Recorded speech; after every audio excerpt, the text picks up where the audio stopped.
Find the de Broglie wavelength of an electron with kinetic energy 120 electron volt. So, kinetic energy is given. The equation that connects kinetic energy and de Broglie wavelength is lambda equal to h by root of 2mk. Now, kinetic energy is given in terms of electron volt, whereas lambda we should get in meters.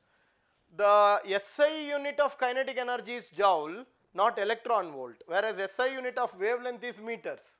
So, the kinetic energy given as 120 electron volt must be converted into joules. How do you do it? By multiplying 1.6, that is fundamental charge, 1.6 into 10 to the power minus 19 coulomb.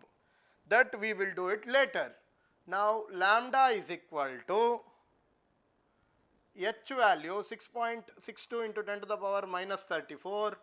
This is electron. So, mass of the electron is 9.1 into 10 to the power minus 31 kg into kinetic energy 120 electron volt, that is 1.6 into 10 to the power minus 19 coulomb.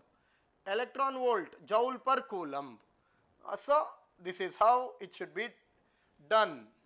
Now, looking at this, we are going to get, after calculation, the numerator value is 5.91 into 10 to the power minus 24. So, the value you are going to get is 1.12 into 10 to the power minus 10 meter. That is, every answer, if you see the options, that is given in picometer. Pico means 10 to the power minus 12. So, how do you convert that?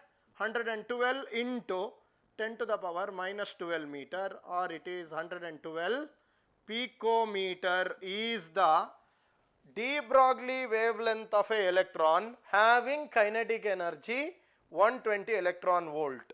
Looking at the option, option C seems to be the correct answer.